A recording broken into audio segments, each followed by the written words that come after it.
Welcome back to Just the Facts, the weekly vidcast from factcheck.org. I'm Emmy Kalawale, and this week we've got a twofer.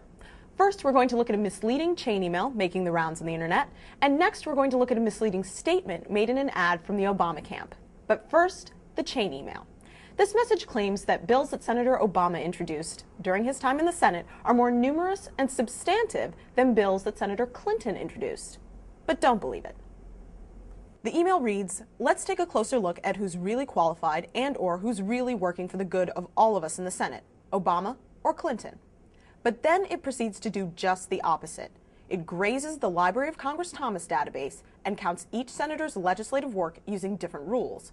This makes it seem like Obama was more productive in his roughly 3 years in the Senate than Clinton was during her more than 7 years. This apples to kumquats comparison is misleading. Here are the real numbers. As you can see, Clinton was the sole original sponsor of more bills in the Senate, has a higher per year bill sponsorship rate, and saw more of her bills per year pass into law. Besides, the email's author is anonymous. There's an overabundance of exclamation points. It refers to a legitimate source that doesn't support any of the claims made in the email, and there's math involved, which most people are likely not to do for themselves. All of these are, as we told you 2 weeks ago, telltale signs that you should just hit delete. Now onto an Obama ad that aired in Indiana and Pennsylvania. Let's see if you can spot the misleading claim in this spot. Now Exxon's making $40 billion a year and we're paying $3.50 for gas. I'm Barack Obama. I don't take money from oil companies or Washington lobbyists. Let's see. ExxonMobil took in about $40 billion last year, and there are people in the United States paying $3.50 a gallon for gasoline, according to the most recent data. So that only leaves one statement: whether or not it's true Barack Obama takes money from oil companies and Washington lobbyists. Well, for starters, it's been illegal for federal candidates to take donations directly from corporations since 1907.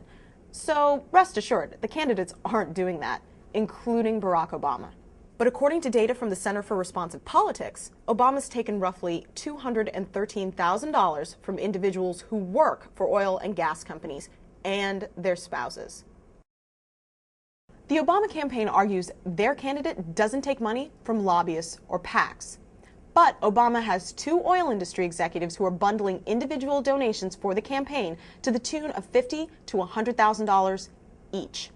Compare that with a $5,000 company PAC donation, the legal limit for what PACs are allowed to give to a candidate, and we're not sure why the Obama campaign claims that taking money from PACs is worse in this case.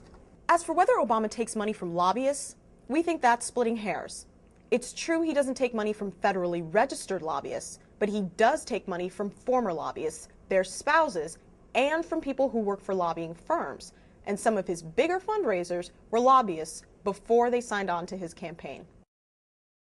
And that's it for Just the Facts, this the first week of April. For more on stale spam and Obama's donors, be sure to check out our website at www.factcheck.org.